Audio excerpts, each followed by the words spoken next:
Assalamualaikum warahmatullahi wabarakatuh. Hai pemirsa Bungo TV dimanapun berada. Berjumpa lagi bersama saya Lia Permatasari di program kita Sehat Bersama RSUD Haji Hanafi Muara Bungo ya. Baik, hari ini saya tidak sendirian karena saya ditemani oleh narasumber kita dari RSUD Haji Hanafi Muara Bungo. Ada Dr. Reza, spesialis THT KL. Kita coba sapa dulu beliau ya. Halo Bapak. Halo. Bagaimana kabarnya, sehat Pak? Alhamdulillah sehat. Alhamdulillah sehat. Ya, jadi by the way bagaimana apanya Pak ya? Lebih baik kita sapaannya ya, lebih disapa sama pasien atau masyarakat Kabupaten Bungo lebih akrab dipanggil Dr. Reza gitu ya Bapak. Ya, Dr. Reza. Dr. Reza. Baik. Bapak Reza asli mana ya Bapak ya? Saya asli Muara Bungo, orang tua saya dari yang perempuan dari Muara Bungo, yang laki-laki dari Bangko. Dari Bangko. Oh, berarti nggak jauh-jauh. Tapi sudah lama lahir dan besar di Muara Bungo. Di Muara Bungo. Ya. Berarti masih dalam provinsi Jambi gitu ya Bapak ya? Ya, masih. Iya, oke. Dr. Reza, kenapa sih Bapak lebih tertarik mengambil spesialis THT gitu ya Bapak? Oh, iya. Mungkin ada pengalaman tertentu, mungkin karena pernah menemukan kasus atau bagaimana gitu lebih tertarik untuk mengambil. Ya, jadi kan sebelum sekolah spesialis kan kami biasanya dokter umum dulu. Iya. Nah, pada saat dokter umum itu saya melihat nih bagian yang kecil, tetapi bagiannya unik. Nah, itu salah satunya THT, yaitu bisa menangani pasien rawat jalan dan bisa operasi juga. Jadi dia bagian yang kecil, jadi tapi unik, tapi bisa dua-duanya dapat. Makanya kayaknya bidang THT ini menarik nih, seperti itu. Oke, jadi THT itu telinga, hidung, tenggorokan. Ya betul. THT itu kepanjangan dan singkatannya itu THT, T-nya itu telinga, H-nya hidung, T satunya lagi tenggorok, terus ada KL. Sekarang udah berubah jadi BKL. BKL. B ditambah bedah, kepala dan leher, seperti itu. Gitu. Bedah, jadi BKL. BKL dulu kepala leher, sekarang bedah kepala leher.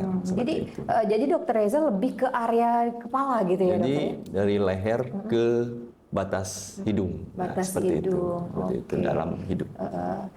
Walaupun kecil tapi dampaknya luar biasa gitu dokter ya, dan fungsinya juga sangat diutamakan juga buat seluruh manusia tentunya ya. Makanya THT itu nggak bisa jadi HTT atau TTH, nggak bisa karena dia berkaitan tuh. Maka dari telinga, hidung ditaruh di tengah karena dia akan bisa ke telinga, ke tenggorok, itu hidung. Makanya THT, makanya nggak bisa dipisahkan. Oh, nggak bisa dipisahkan. Iya, makanya itu singkatan. Jadi harus berurutan bener THT, nggak bisa HTT. Gitu, karena hidung hidung itu di tengah-tengah. Dia bisa penyakitnya komplikasi ke telinga, bisa ke tenggorok, seperti itu.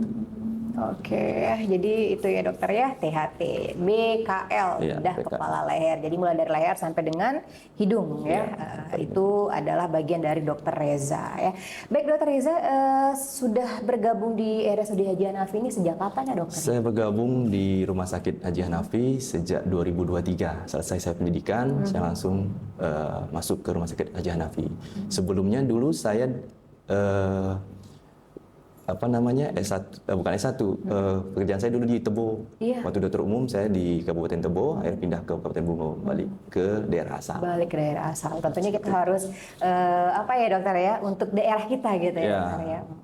Pulang ke daerah asal. Pulang ke daerah sendiri untuk membantu seluruh masyarakat yang ada di Kabupaten Bungo. Tentunya bukan di Kabupaten Bungo saja, banyak juga masyarakat-masyarakat yang dari kabupaten lain berkunjung ke sini ya dokter ya, ke RSUD Haji Hanafi ya. Iya, karena kebetulan rumah sakit kita ini ada tipe B. Jadi rumah sakit tipe B itu adalah rumah sakit rujukan dari rumah sakit tipe C.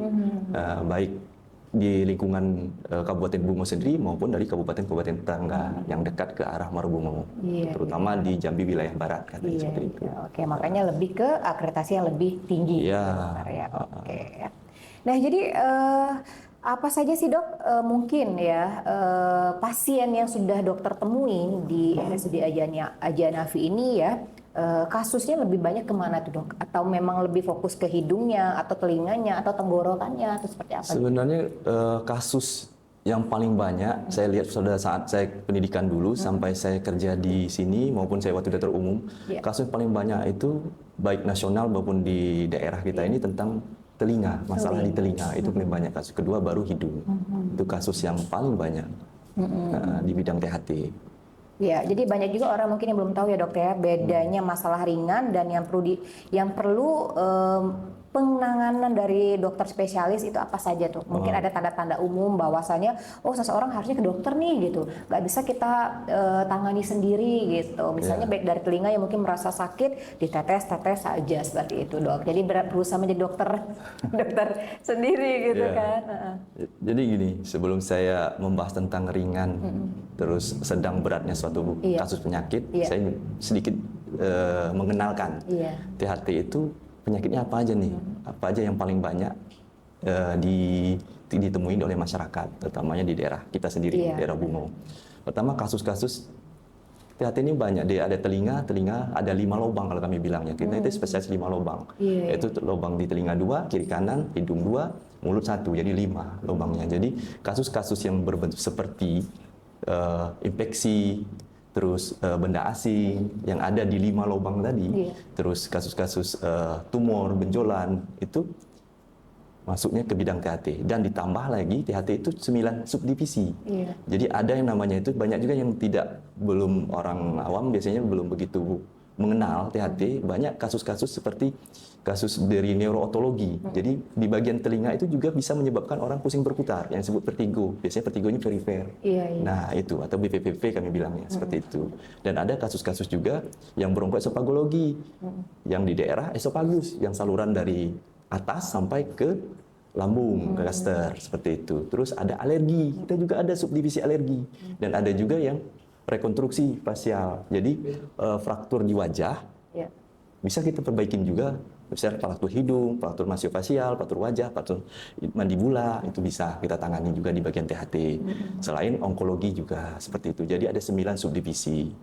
Untuk ringan, sedang, beratnya suatu penyakit ini, dalam dunia kedokteran, tidak ada yang membahas atau definisi tentang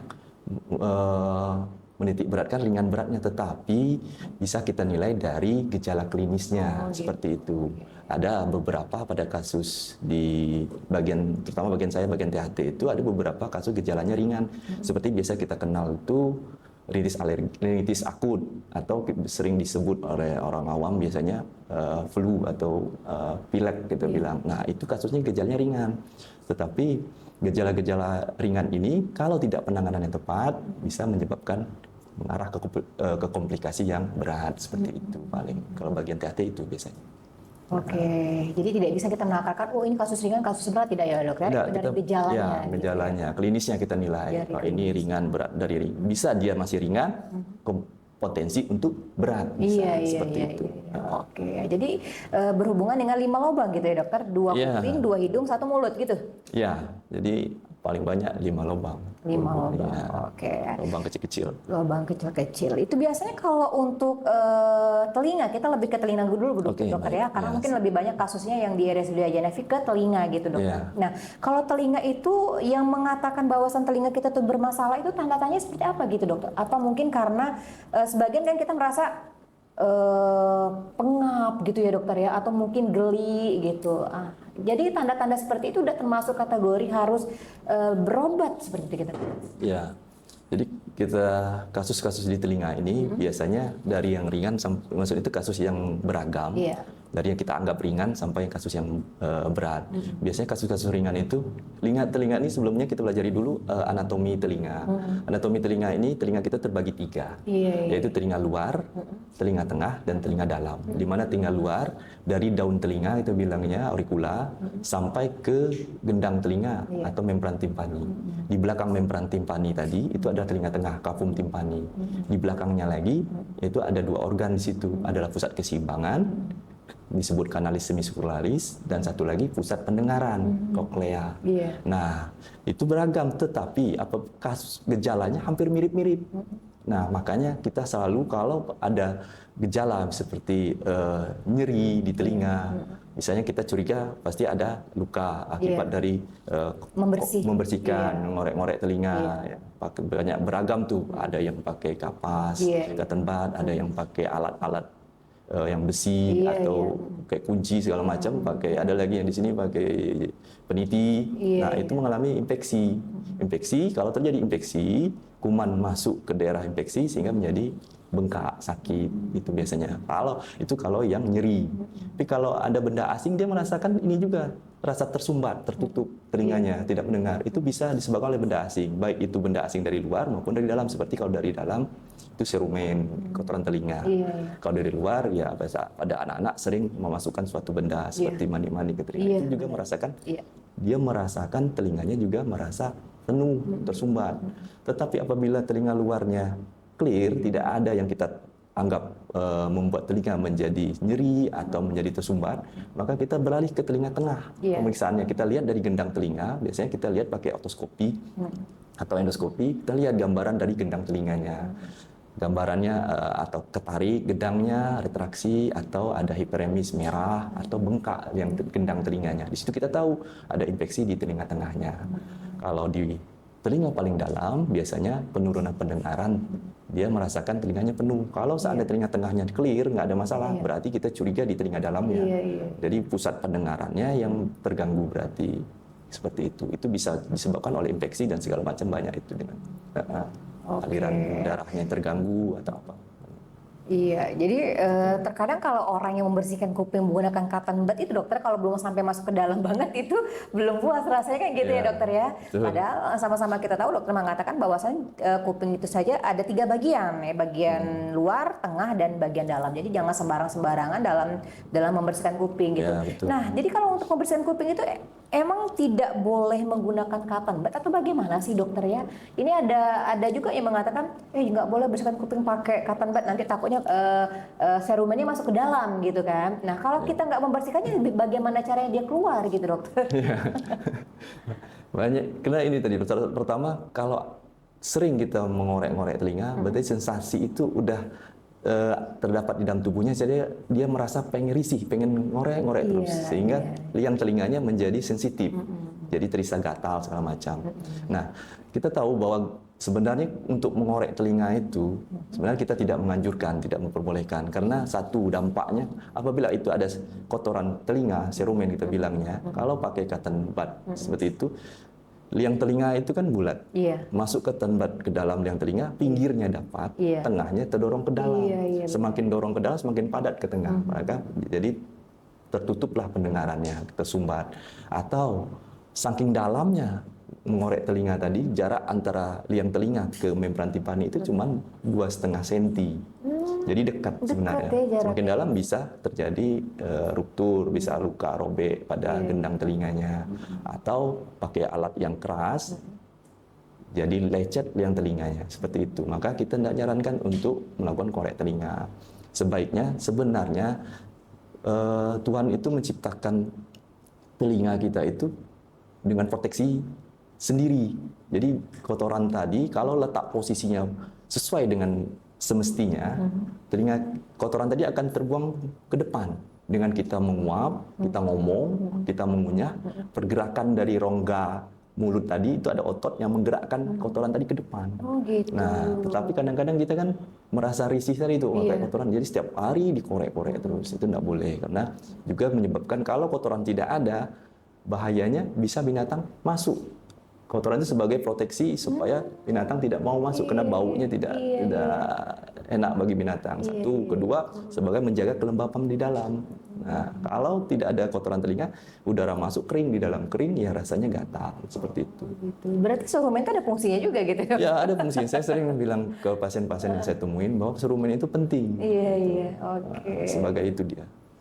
Jadi dengan kita mengunyah, kita menguap, dan kita bersih itu dia bisa terdorong gitu dokter? Terdorong, kita buka mulut, gerak otot ini dia menggerak, gitu, kita terasa di sini bergerak ke depan. Maka di daerah telinga, daun telinga kita ada seperti penampung.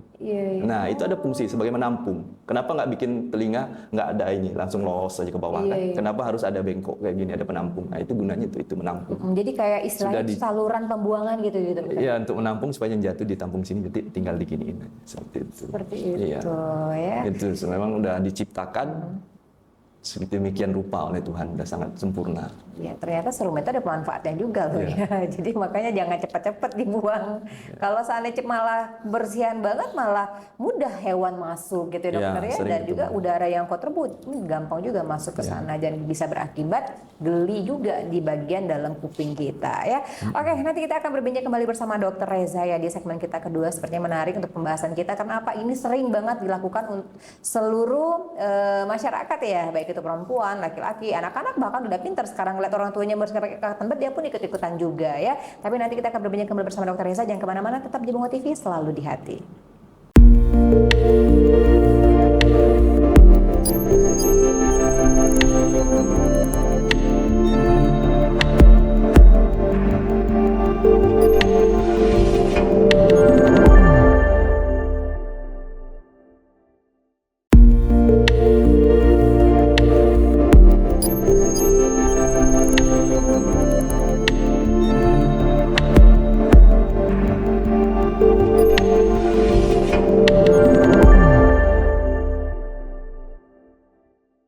Oke, pemirsa Bungo TV, kita masih akan melanjutkan obrolan kita bersama Dr. Reza SP THT BKL ya, yang tadi udah menjelaskan mengenai apa itu THT dan bagian-bagiannya serta sub-sub yang ada di bagian telinga juga ya. Nah, sekarang kita akan berbincang kembali bersama Dr. Reza. Gejala apa saja sih dok yang sering dianggap sepele oleh masyarakat ya untuk di bagian THT, padahal bisa berbahaya jika dibiarkan gitu dokter? Oh iya, baik. Sebenarnya kasus-kasus THT, terutama telinga tadi, itu ada suatu penyakit yang sebenarnya dia bahaya, tetapi tidak mengancam jiwa. Nah, tidak menyebabkan kematian, tetapi dia mengancam organ. Itu yang dianggap sering kelewatan. Maksudnya itu sering dianggap biasa, tetapi bisa menyebabkan fatal. Terutama pada kasus-kasus penurunan pendengaran mendadak, seperti tiba-tiba telinganya tidak bisa mendengar, nah atau telinganya berdenging. Nah itu biasanya pasien-pasien datang ke saya itu sudah lebih dari sebulan, 3 minggu, karena waktu yang efektif untuk pengobatan kasus seperti ini, kita biasanya bilangnya penurunan telinga mendadak ini sudden deafness, itu sebelum 14 hari dari awal gejala timbul, seperti itu. Maka biasanya nih para masyarakat atau pasien itu menganggap bahwa biasa besok pasti hilang nih, besok lagi pasti hilang, hari ketiga keempat nggak hilang, dia pergi mencoba untuk berobat ke medis atau ke paramedis. Di medis saya tidak menyalahkan paramedis atau medis, tetapi ini real kejadian di rumah sakit ini. Datang ke medis diobati dulu ya, hilang seminggu. Nanti kontrol seminggu lagi, sudah hilang 10 hari. 3 hari tambah itu hilang. Kita berharap dia datang lagi nih, dia masih berobat lagi, diobati lagi, udah 2 minggu. Pada saat datang ke saya, ke kami, bagian THT, kasus tadi seharusnya bisa dipulihkan segera, karena keterlambatan waktu, sehingga menyebabkan sulit kita mengobatinya. Seperti itu. Itu paling sering kasus-kasus penurunan pendengaran mendadak atau telinga berdenging, kita sebut tinnitus biasanya seperti itu. Nah, itu kasus paling banyak. Ya harusnya kita sudah tahu spesialis THT harusnya ke THT gitu perginya gitu ya dokter ya, untuk bisa menangani yang lebih pas lah seperti itu ya, karena mungkin dokter ya masih kecil, sering diabaikan gitu, tapi kan kalau emang cobalah kalau sehari aja rasanya kok gak bisa dengar, itu pasti udah gimana gitu dokter ya. Itu yang paling sering itu, karena dia fatal, jadi kerusakannya langsung mengalami pendengaran yang permanen. Kalau penanganan tidak tepat, durasi waktunya kelamaan, seperti itu. Oke, jadi penanganan itu kita harus di bawah 2 minggu gitu dokter ya? Kalau untuk kasus-kasus seperti itu ya, kita harus mengejar 2 minggu. Karena banyak teman-teman sejawat yang di puskesmas, yang di praktik mandiri, dia sering mencoba untuk mengobati, tetapi kemungkinan pengobatannya diagnosa tidak pas, pengobatannya tidak adekuat, sehingga korbannya pasien, seperti itu, kemungkinan seperti itu. Nah, biasanya kalau untuk terjadinya penurunan pendengaran itu dok bisa kembali pulih lagi gitu ya dokter ya kalau kita cepat pengobatan? Itu, jadi kalau dia datang sebelum 14 hari, itu kita bisa, berarti kita bisa penanganan dan dengan diagnosa yang tepat dan penanganan yang sedini mungkin, itu bisa mengembalikan keseluruhan dari pendengarannya atau sebagian, kita lihat dari keparahan dari penyakitnya. Karena pemeriksaan yang harus pada saat kita lakukan pada saat pasien datang itu, kalau penurunan pendengaran kita melakukan pemeriksaan pendengaran, yaitu melakukan audiometri namanya. Di situ kita lihat seberapa jauh jatuhnya pendengaran. Nah, biasanya pada sudden deafness ini dia itu penurunan pendengarannya lebih dari 30 desibel, terus di 3 frekuensi yang berturut-turut dan dalam waktu 3 hari, kurang dari 3 hari, seperti itu. Itu yang paling banyak kita temukan. Datang udah setahun, mau diapain lagi, kita mau mengobati. Akhirnya jatuhnya kasihan, kita kasih alat bantu dengar, seperti itu. Ini mungkin di luar tema juga mungkin dokter ya, mumpung ketemu sama dokter spesialisnya pas banget jadi bisa konsultasi juga. Ini misalnya kalau kita ya dokter, misalnya kita berada di tempat ketinggian, apakah itu kita lagi di seperti kita arah ke Sumatera Barat jalan gitu kan dok, ada yang tinggi, jadi kuping kita kan jadi lebih pengap gitu dokter ya, atau kita lagi naik pesawat gitu, pasti ada kuping kita tuh jadi gimana penuh gitu. Sakit. Nah, itu gimana itu dokter? Itu proses terjadinya seperti itu. Pertama, biasanya kan fungsi dari telinga itu ada namanya saluran pembuangan telinga, yaitu ada tuba etassius namanya. Itu fungsinya salah satu mengimbangi udara aja, ventilasi. Jadi udara di dalam telinga dengan udara di luar itu harus sama, harus seimbang.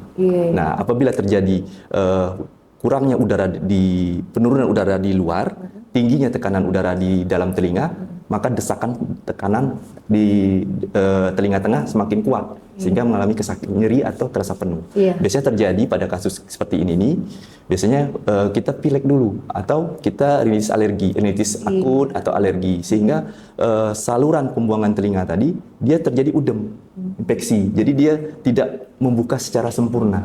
Jadi tertutup, kena bengkak. Sehingga pada saat kita naik ke atas permukaan, tekanan udara di sana turun, kurang udara di atas, tapi tekanan di dalam telinga kita masih tinggi. Jadi lambat pintu tuba tadi membuka, sehingga tekanan di dalam mendorong rasanya sakit dan terasa penuh, seperti itu. Itu berarti harus diiringi dengan pilek ya gitu dokter ya. Tapi kalau kita dalam kondisi yang normal tetap sama. Biasanya kalau posisi normal jarang. Jarang. Kecuali kalau ketinggian jauh di atas permukaan laut tinggi, atau kita di bawah laut. Di bawah laut tekanan luar lebih tinggi, tekanan di dalam telinga kita lebih rendah dari tekanan luar. Nah, seperti itu dia. Kalau semakin tinggi itu semakin bisa pecah itu gendang. Barotrauma, sakit barotrauma namanya, habis itu dia pecah kalau kita semakin tinggi atau semakin jauh ke dasar. Seperti ada kejadian yang kemarin itu yang kapal selam yang jatuh ke bawah itu, yang itu pasti pecah. Jangankan gendang telinga, otak pun kalau tekanannya beda, dia akan mengalami pecah juga, seperti itu. Seperti itu. Jadi emang ada di dalam itu dia bekerja juga gitu ya dokter ya. Semakin tinggi dia semakin juga menutup, seperti itu ya dokter ya.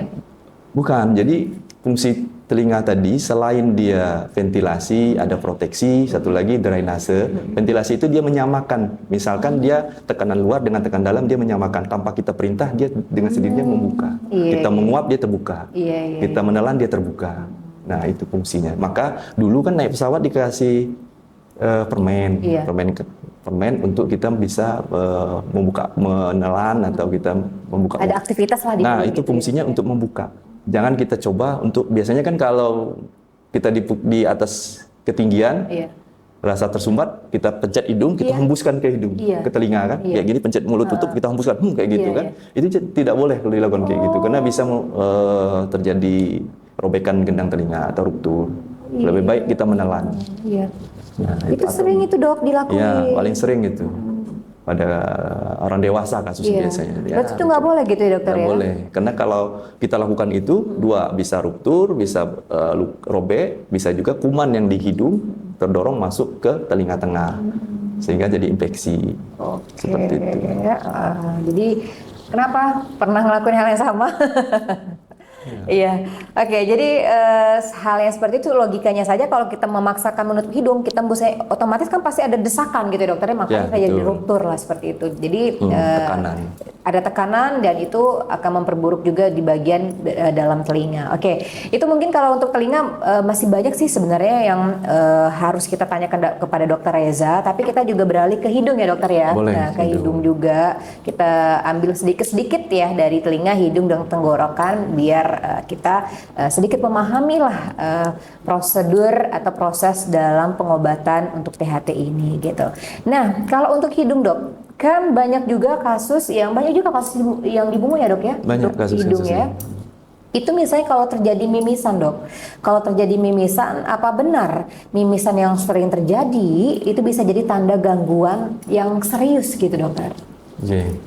Mimisan itu kan keluarnya darah dari lubang hidung. Iya. Nah, itu disebabkan oleh pecahnya pembuluh darah di hidung. Kenapa di hidung gampang sekali pecah? Karena daerah hidung itu mukosa yang tipis.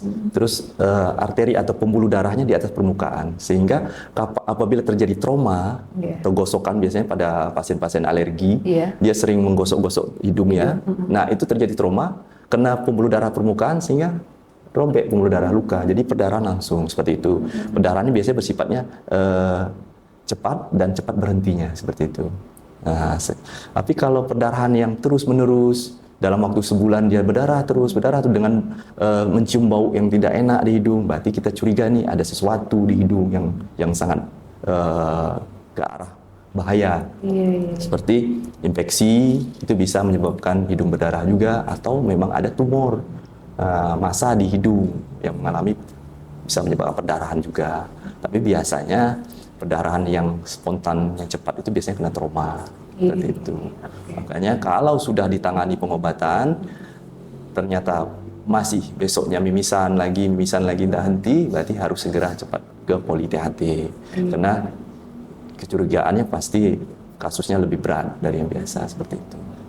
Berarti dengan mencium aroma yang tidak enak saja bisa mimisan juga dokter ya?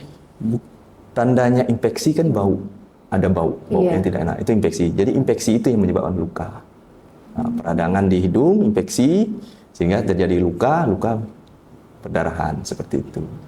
Bukan karena penciuman tidak enak, jadi perdarahan bukan. Bukan ya. Oh, berarti karena ada infeksi di dalam. Karena ada infeksi, bisa kena jamur, bisa infeksi ini bisa dari luar hidung atau dari hidung sendiri. Kalau dari luar hidung misalnya dari odontogenik, misalnya dari gigi, atau dari hidung itu dari rinogenik, seperti itu. Nah, atau benda asing, anak-anak sering masukin ke hidung benda asing yang lama. Bisa juga, lama-lama jadi infeksi berdarah, bau berdarah dia. Nah, itu biasanya banyak kasus-kasus anak-anak yang ibunya tiba-tiba mencium bau nggak enak di hidung, terus ada berdarah, terus datang, kita lihat, oh ternyata benda asing. Nah, yang mungkin udah lebih dari 3 hari, 4 hari dia akan mengeluarkan ingus yang berbau. Ada juga kasus kemarin di sini anaknya berdarah encer. Nah, darahnya bukan kayak darah ini tapi encer gitu darahnya. Sedikit-sedikit berdarah, nah henti-hentinya. Tanya-tanya ternyata anaknya mandi di sungai, di kali-kali kecil itu sungai. Terus kita lihat buka hidung, kita lihat ada benda asing, lintah seperti itu. Itu sering juga pada kasus-kasus orang dewasa juga ada masuk lintah di hidung.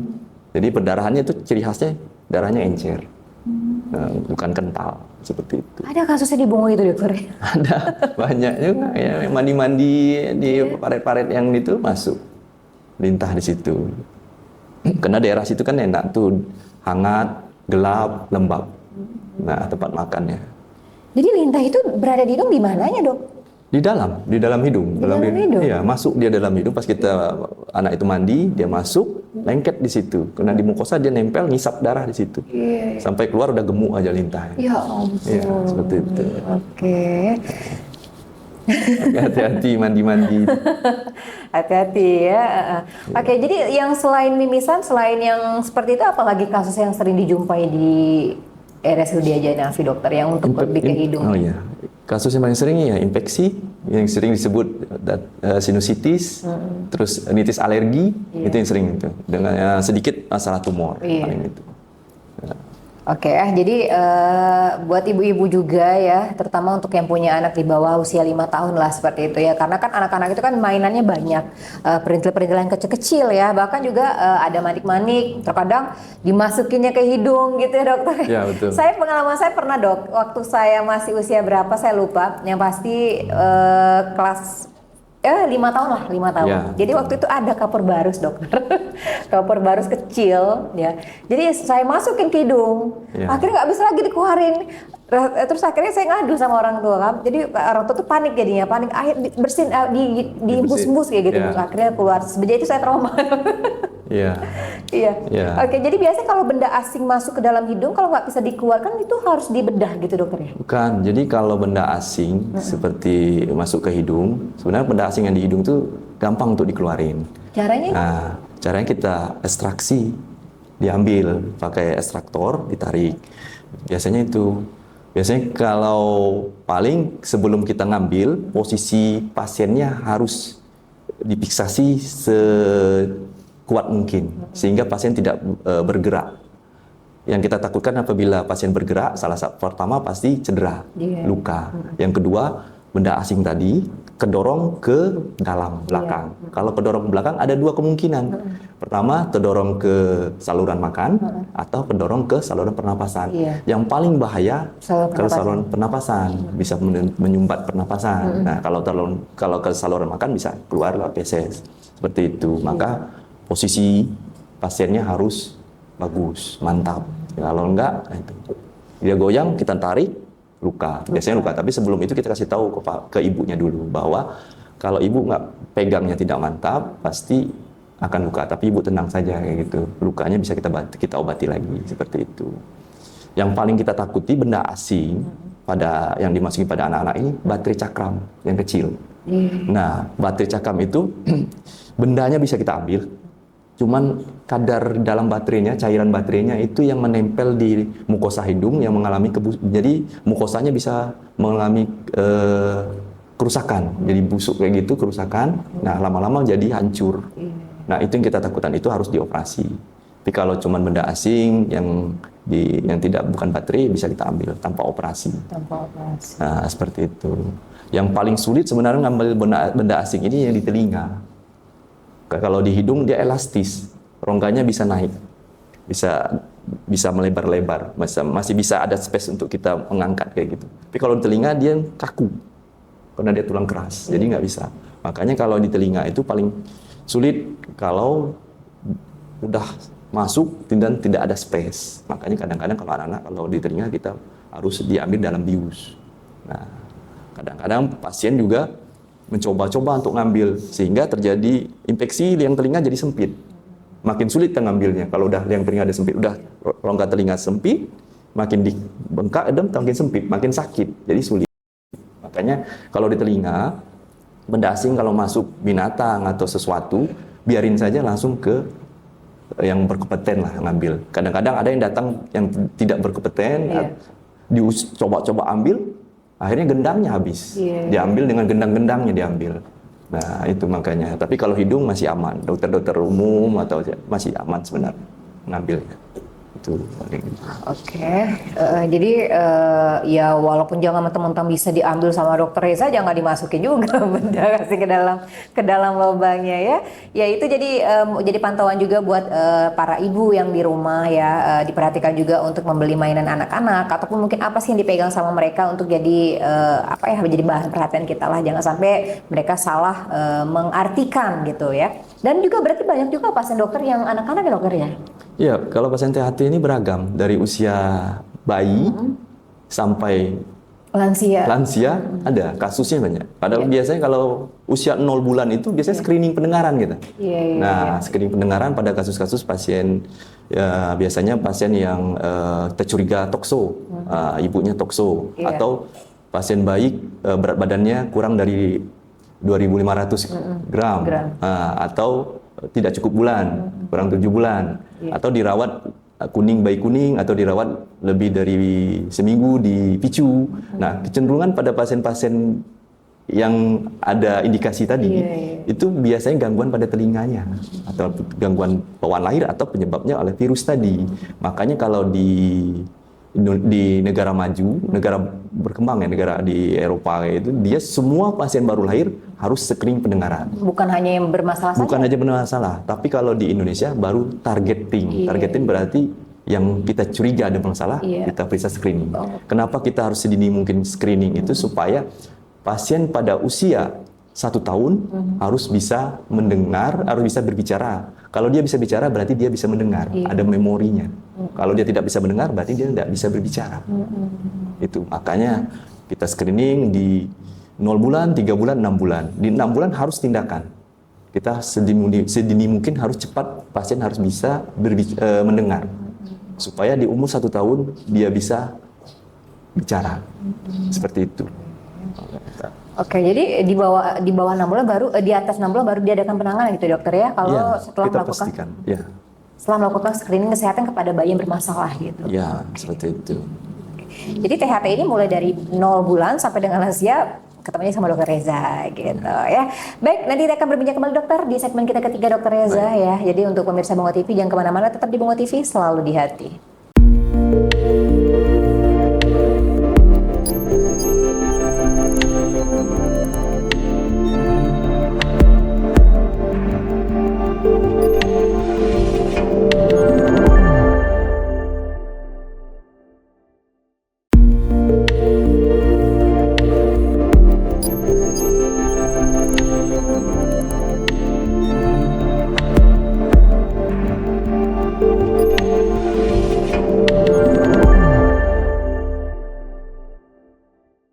Oke, baik pemirsa Bungo TV dimanapun berada ya, kita masih mulai obrolan kita bersama Dr. Reza THT BKL ya di program kita Sehat Bersama RSUD Haji Hanafi Muara Bungo ya.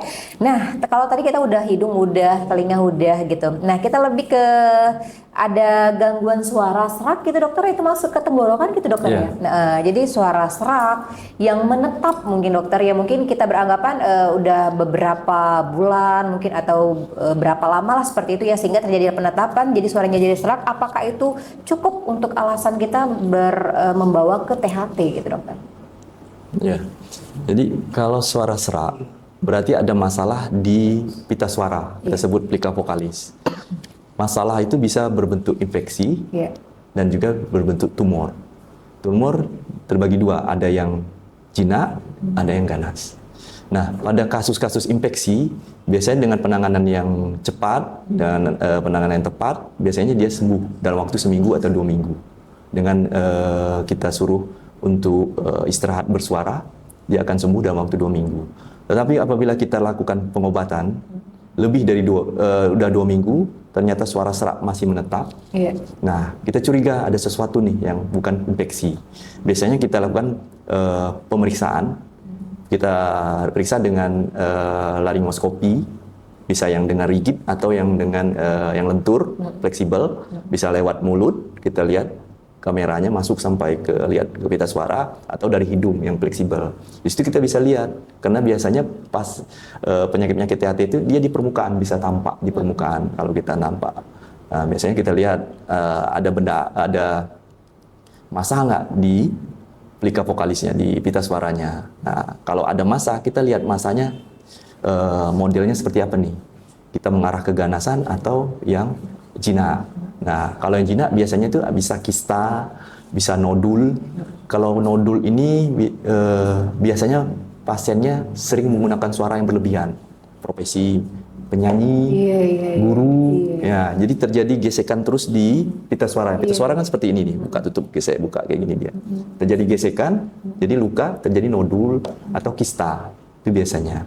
Tapi kalau yang kita lihat gambarannya agak curiga, agak lebih ke arah ganas, ada juga jinak tapi dia progresif seperti papiloma, kita lihat banyak dia, atau memang bentuknya tumor yang ganas. Nah, itu ya kita harus cepat ambil tindakan. Kenapa? Sedini mungkin kita melakukan pemeriksaan sehingga pengobatannya bisa secepat mungkin untuk penyembuhan pasien itu, seperti itu. Karena kita mengejar stadiumnya. Tapi kalau udah masuk ke stadium yang 4, nah itu sulit kita mengobatinya. Seperti itu. Tapi kalau serak itu dikarenakan setelah batuk itu wajar-wajar aja gitu dokter? Ya, wajar. Itu saya bilang serak ini bisa kena infeksi. Iya, iya. Nah, peradangan. Tapi kalau kena peradangan itu setelah kita minum obat sembuh gitu? Biasanya sembuh dalam waktu kurang dari 2 minggu. Tapi kalau lebih dari 2 minggu berarti kita harus berpikir yang lebih. Berarti ada sesuatu nih, harus kita lihat. Nah, kalau nggak kita lihat, kita nggak bisa melihat. Karena nggak kelihatan dari luar. Oh berarti serak itu bisa bahaya juga ya? Padahal yang ada pikiran kita selama ini kan kalau serak-serak dikit jadi seksi suaranya gitu ya? Iya.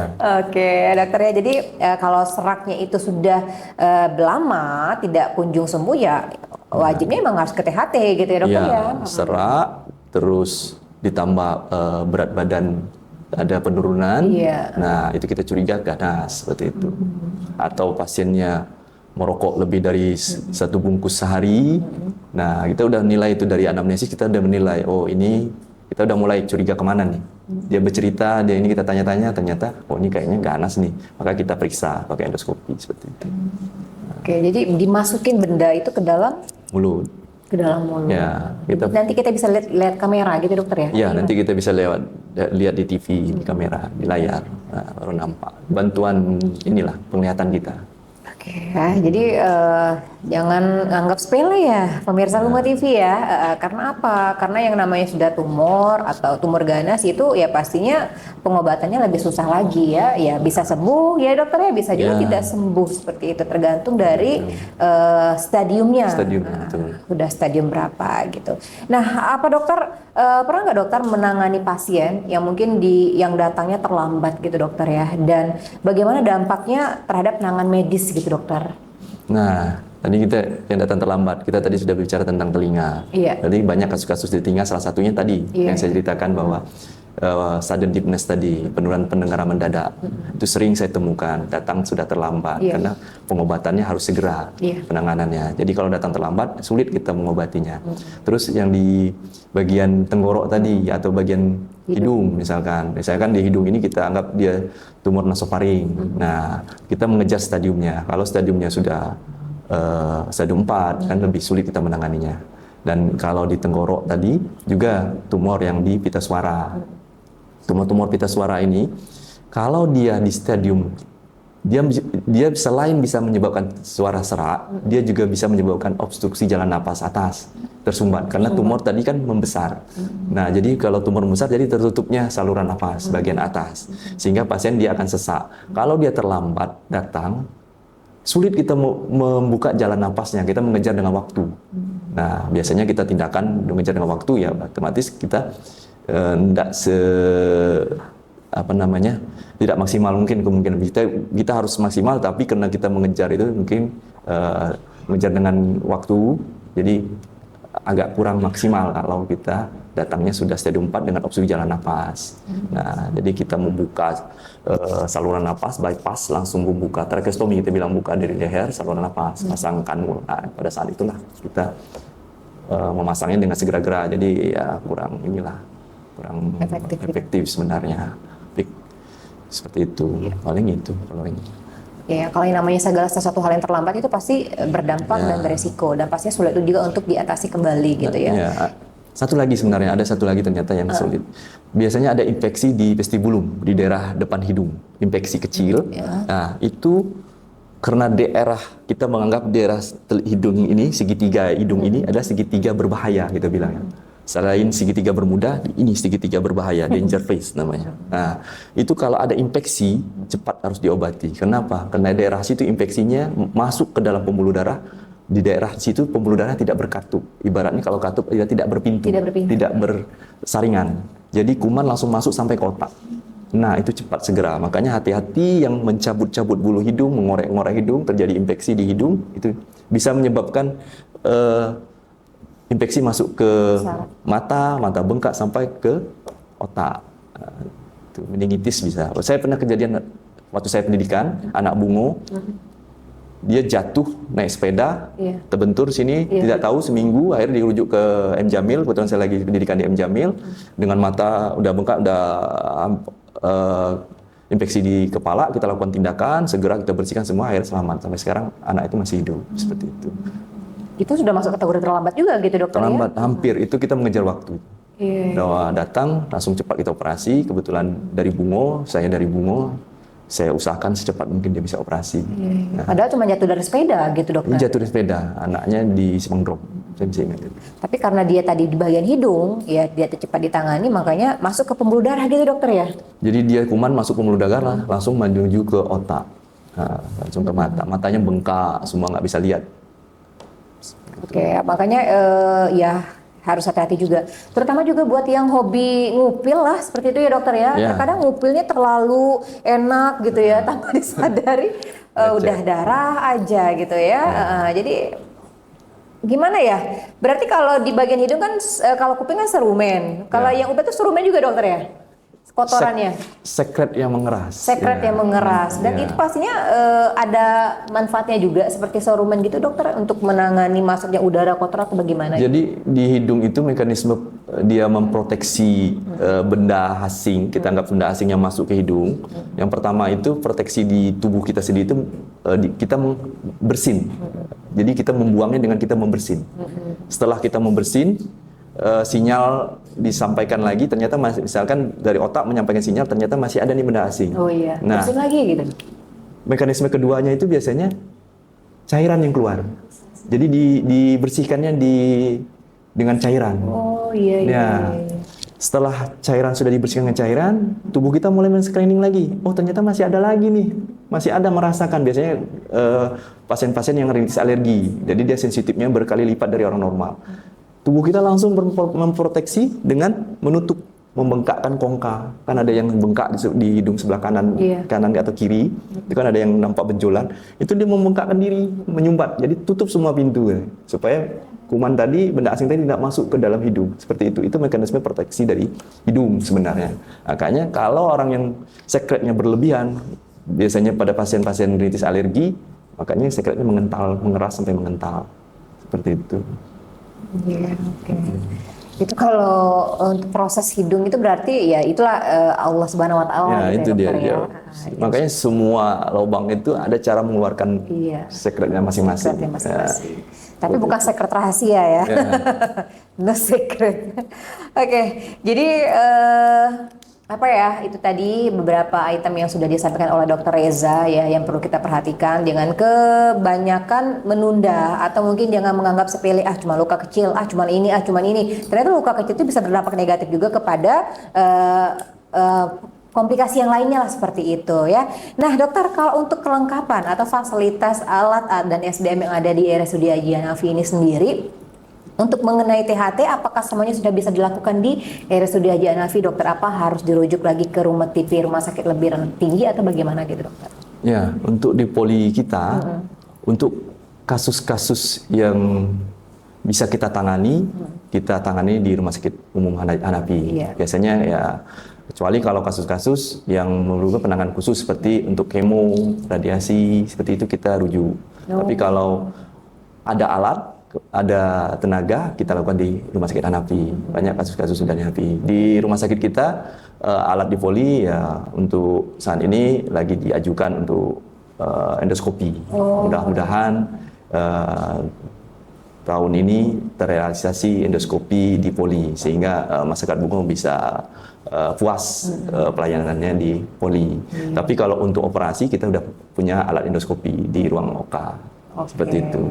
Jadi kalau untuk kelengkapan tetap masih dioptimalkan. Dioptimalkan, betul. Seperti itu. Oke. Nah, kalau untuk THT ini dok, apakah ada waktu yang ideal gitu, waktu yang ideal untuk kita melakukan pemeriksaan rutin walau tidak sedang sakit gitu ya? Seperti gigi misalnya kan harus cek minimal 6 bulan gitu dokter. Nah, kalau untuk THT ini apa ada jadwal khususnya walaupun tidak harus menunggu sakit lah gitu dok, ke dokternya gitu? Hampir sama dengan bagian gigi, kita juga harus screening per 6 bulan sekali atau setahun 2 kali. Ya. Nah, ya supaya tidak menjadi keterlambatan untuk penanganan apabila ada penyakit. Jadi mencegah lebih baik daripada mengobati gitu dokter ya. Jadi tetap harus dikontrol per 6 bulan ya dokter. Per 6 bulan. Jadi kalau udah kita ke THT itu include telinga, hidung, tenggorokan langsung dicek kita ya gitu. Cek semuanya kalau itu. Karena dia satu jalur, apa namanya itu berkaitan. Iya. Sebenarnya sih masyarakat ini bukannya takut gitu ya dokter, yang lebihnya pas lagi mereka takut, banyak orang takut untuk memeriksakan ke dokter THT, apa mungkin karena prosedurnya yang menyakitkan gitu dokter. Mungkin bisa dijelaskan sedikit ya dokter yang mengenai prosesnya, bahwasanya oh ke THT nggak perlu takut loh gitu, karena dokternya tidak makan orang, dokternya ganteng loh gitu kan. Ya, dari beberapa pasien memang banyak saya lihat sebelum diperiksa udah ketakutan. Iya. Dia melihat alat-alatnya kali. Olah alatnya kan alat-alatnya ada endoskopi, ada ini. Jadi melihat waduh alat sebesar ini masuk ke sini gitu. Padahal malah kalau pakai alat kamera itu malah tidak menyakiti. Karena kita bisa lihat batas dinding-dindingnya kan. Jadi kita bisa tahu nggak ngenain dinding, nggak ngenain ini gitu. Kalau ada infeksi, kita bisa hindari infeksinya. Jadi nggak terasa sakit. Sebenarnya pemeriksaannya nggak sakit. Cuman ngelihat alat belum di apa-apain, udah melihat alat udah merasa takut sendiri. Malah takutnya kalau kita udah ketakutan tinggi, udah kecemasan tingkat tinggi itu biasanya kalau pembersihan kotoran telinga itu biasanya bisa sampai terpancingnya saraf vagus. Jadi bisa pingsan. Nah, hati-hati ngorek-ngorek telinga karena di dasar dari liang telinga itu ada saraf vagus, bisa menyebabkan terpancingnya saraf vagus, bisa pingsan kita. Bisa shock kita.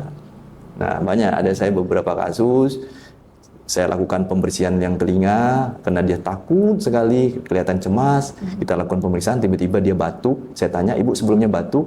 Enggak, ternyata tanda-tandanya batuk menguap, berarti udah mulai ke shock. Jadi itu tanda-tandanya. Kalau kita ngorek, merasa udah mulai batuk, cemas, keringat dingin keluar, udah kita stop, kita baringkan pasiennya. Nah, Oke, jadi jangan memancing saraf vagus tadi ya dokter? Iya, saraf 10 namanya vagus. Bisa membuat seseorang yang menjadi pingsan seperti penurunan kesadaran lah ya.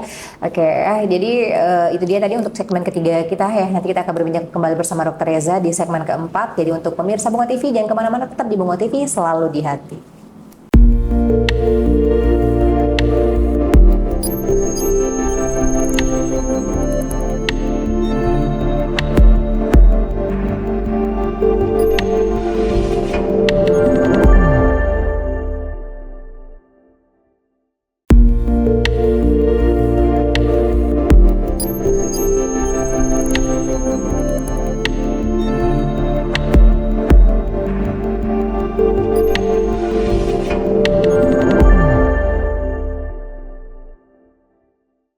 Oke, pemirsa Bunga TV dimanapun berada ya, kita masih bersama Dokter Reza ya, yang di segmen keempat kita ya, tentu masih di program saya bersama RSUD Haji Hanafi Muarobungo ya.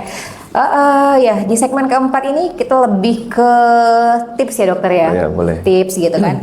Ada nggak sih dok tips untuk dari dokter lah, dari Dokter Reza, bagaimana sih caranya kita bisa menjaga kebersihan, menjaga kesehatan THT sehari-hari ya, terutama di masa yang pancaroba dan juga cuaca-cuaca yang ekstrim gitu terkadang dokter. Ya, kalau kasus-kasus di THT biasanya kan yang seperti ini yang sensitif dengan masa-masa pancaroba ini, biasanya orang-orang kritis alergi, biasanya perubahan dari cuaca. Pada pasien-pasien yang kritis alergi tadi ini, itu dia harus memproteksi dirinya untuk seperti misalkan cuaca yang kering, misalnya debu banyak, dia pakai masker seperti itu. Atau cuaca lagi hujan, jadi kelembaban tinggi, orang alergi juga bisa mengalami gangguan juga, maka dia harus mengurangi seperti minum-minum yang dingin atau yang memancing alerginya seperti itu. Makanya paling itu pencegahan. Iya, itu untuk pencegahan ya dokter ya. Penggunaan masker itu juga sangat diutamakan lah seperti itu ya. Oke. Nah kalau untuk minum air itu emang bisa membuat radang tenggorokan ya dokter ya? Hoax atau fakta ya? Iya, hoax atau fakta ini. Karena apa? Kalau makan tidak minum air es itu rasanya kurang banget gitu dokter. Sebenarnya kalau untuk radang tenggorok apa yang kita sebut dengan tonsilitis itu amandel lah biasanya kan, ada infeksi di amandel. Kalau untuk air dingin biasanya tidak menyebabkan jadinya infeksi pada tenggorok. Biasanya infeksi itu disebabkan oleh bakteri dan virus yang situ. Mungkin kalau di hidung karena dia mukosa, di mukosa itu ada silia yang menggerakkan cairan untuk keluar membuang cairan itu ada silia. Jadi pada suhu kurang dari suhu dingin, biasanya kurang dari 4 derajat itu biasanya dia mengalami pemberhentian dari silia tadi itu yang bergerak, jadi dia berhenti. Pada saat dia berhenti, cairan yang untuk dibuangnya tidak bergerak maksimal, sehingga cairan menumpuk. Kuman senang hidup di media ada cairan, yang tadinya kumannya itu bersifat fisiologis di hidung, kena ada media, jadi dia berkembang biak, jadi berbanyak sehingga menjadi infeksi, sehingga cairan yang di hidung bisa keluar ke depan hidung atau turun ke tenggorok. Pada saat cairan turun ke tenggorok kita, cairan yang ada bakteri tadi nempel di amandel, sekitar amandel tadi di belakang, jadi terjadi infeksi. Nah, kemungkinan itu, tapi jangka harus ada gejala hidung dulu. Tapi kalau langsung minum minuman yang dingin, hanya minuman dingin, biasanya tidak mengalami infeksi. Tetapi kalau minuman yang dingin dan terlalu manis, biasanya kita kalau terlalu manis atau warna kita gatal. Gatal, anak-anak biasanya dia kayak mendehem gitu, atau dia batuk-batuk. Itu kan amandel tadi menggesek-gesek di dalam itu. Menggesek, luka, lecet, kuman di mulut kan banyak. Kuman yang paling banyak itu di mulut dan di hidung, karena daerah kuman. Dia menyerang masuk ke tempat yang infeksi, maka terjadilah infeksi. Ya, itu tonsilitis kronis seperti itu biasanya. Oke, jadi kalau untuk minum air es tanpa tidak ada kondisi apa nggak masalah gitu dokter ya. Oke. Nah kalau untuk yang tidur ngorok gitu dokter, tidurnya ngorok, ada nggak yang di sini tidur ngorok ini? Jadi kalau tidur ngorok itu apakah hoax atau fakta juga, mitos atau fakta ya dokter ya? Orang yang ngorok pasti punya amandel besar. Sebenarnya kalau tidur mengorok, yang penyebabnya itu adanya obstruksi jalan napas bagian atas. Nah, yang menyebabkan obstruksi ini ada sumbatan, yang menyebabkan ada sumbatan ini salah satunya amandel tadi di tenggorok dan di hidung, adenoid namanya, amandel hidung. Dan juga satu lagi kelemahan otot dari lidah. Jadi pada saat kita tidur, lidah kita tadi ototnya lemah, tonus ototnya lemah, dia jatuh ke belakang, ke bawah. Karena kan kalau kita tidur kan gitu, itu jatuh. Jadi tersumbat saluran, jalan napas tersumbat. Atau pada pasien-pasien yang lidahnya pendek dan gemuk. Jadi pada saat tidur dia terjepit kayak gitu, terimpit. Jadi salurannya kecil, makanya dia terjadi osa. Nah, jadi dia pada saat tidur dia tersumbat kecil, dia saluran napas kecil, jadi terjadi bunyi krok, atau terjadi sumbatan sleep apnea pada saat tidur, hilang napas, osa jadi kan, itu obstruksi sleep apnea. Nah itu yang kita takutkan, yang itu sleep apnea tadi, tiba-tiba tidur untuk tidak bernapas, bisa lebih setengah jam, bisa mati. Ya, itu yang paling takut pada pasien anak-anak yang amandel. Biasanya pada tidur terlentang. Tapi kalau tidurnya miring atau tengkurap, itu aman. Jadi ngorok dengan mandel nggak ada hubungannya gitu dokter ya? Ada hubungannya. Ada hubungannya. Karena obstruksi, menyempitnya saluran pernapasan. Nah, akan menyebabkan kalau sempit ya berbunyi. Apapun udara yang lewat, kalau sempit boleh berbunyi. Seperti itu. Karena amandel tadi kalau kita duduk, dia jatuhnya ke bawah, ke bawah. Saluran di sini. Tapi kalau kita tidur, dia jatuhnya ke bawah, ke arah saluran. Jadi menutupi itu. Oke, jadi kalau yang ngorok itu berarti kita harus periksa juga mandelnya berarti gitu dokter ya, kalau ada hubungannya berarti ya? Iya, pertama yang kita lihat kalau anak-anak dia bilang ngorok, kita harus periksa amandelnya, paling pertama kita lihat dulu. Oh kalau ternyata amandelnya aman, lihat